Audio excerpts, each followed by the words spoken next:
नमस्कार। आप देख रहे हैं कंट्री इनसाइड न्यूज़ का डिजिटल प्लेटफ़ॉर्म और मैं हूं प्रियंका।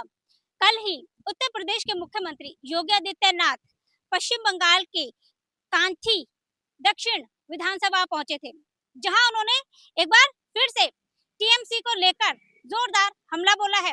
उन्होंने कहा है कि कोलकाता के मेयर कहते हैं कि वो पश्चिम बंगाल में आधी आबादी को उर्दू सिखाएंगे। इस पर योगी आदित्यनाथ कहते हैं कि अब ये कटमुल्लापन पश्चिम बंगाल में नहीं चलेगा। उन्होंने कहा है कि टीएमसी की हकीकत सबको पता चल चुकी है। टीएमसी के गुंडे किस तरह से कटमनी पर अपना हक जमाते हैं। जो पैसा केंद्र सरकार के द्वारा पश्चिम बंगाल में भेजा जाता है गरीबों के लिए, उस गरीबों की जेब तक वो पैसा नहीं पहुंचता है, बल्कि वो पैसा टीएमसी के गुंडों की पॉकेट के अंदर पहुंचता है। साथ ही उन्होंने कहा है किसानों के हित के लिए, किसानों की रख-रखाव के लिए केंद्र सरकार जिस तरह से पैसा भेजती है और मछुआरों के लिए भी जो पैसा भेजा जाता है, वो पैसा भी ना किसानों को मिलता है और ना ही मछुआरों को मिलता है। साथ ही योगी आदित्यनाथ ने यह भी कहा है कि अब पश्चिम बंगाल में तुष्टीकरण, भ्रष्टाचार और माफिया राज चल रहा है। टीएमसी कहती है कि वो माटी, मानव और मानुष का नारा लगाती है, लेकिन है बिल्कुल इसका उल्टा ही।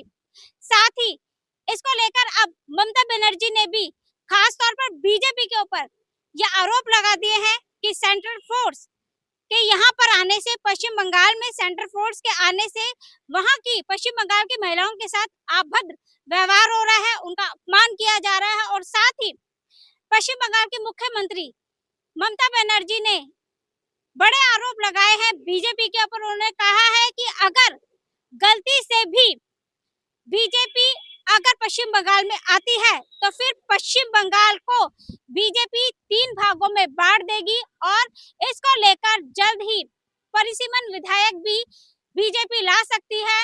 और ये 3 भागों में बांटने की बात बीजेपी कर रही है, उसका काफी हिस्सा ओडिशा और बिहार तक में भी जोड़ा जाएगा। ये गंभीर आरोप लगाए गए हैं ममता बनर्जी ने बीजेपी के ऊपर।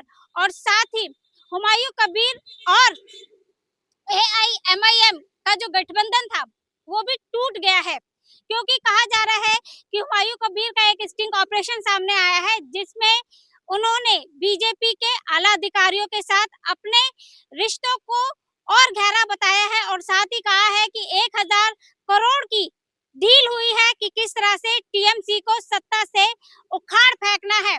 और इसको लेकर भी अब ममता बनर्जी ने बीजेपी के ऊपर ये गंभीर आरोप लगा दिए हैं कि किस तरह से बीजेपी इस वक्त सत्ता में आने के लिए इस तरह के घटिया हरकतें कर रही है। तो वहीं ममता बनर्जी के इन आरोपों पर केंद्रीय गृह मंत्री अमित शाह ने भी साफ-साफ बोल दिया है कि हुमायूं कबीर और बीजेपी दोनों ही साउथ पोल और नॉर्थ पोल हैं, जो कभी भी एक दूसरे के साथ मिल नहीं सकते। हुमायूं कबीर के साथ मिलने से अच्छा है कि विपक्ष में बीजेपी 20 साल तक बैठी रहे। तो इस तरह के तमाम आरोप इस वक्त पश्चिम बंगाल में बीजेपी और टीएमसी एक दूसरे के ऊपर लगा रही है। और देखना यह होगा कि जिस तरह से इस वक्त ममता बनर्जी लगातार बीजेपी के ऊपर हावी हो रही है और जिस तरह से बीजेपी भी लगातार अपनी नई नई रणनीति लाकर इस वक्त हर तरह से येन केन प्राकरण इस वक्त 2026 के विधानसभा के चुनावों में वापसी करने के लिए पूरी तरह से कमर मजबूत कर चुकी है। तो देखना यह होगा कि 4 मई को जब पश्चिम बंगाल का रिजल्ट आता है तो जनता किसको चुनकर एक बार फिर से पश्चिम बंगाल में सरताज का हार बनाती है।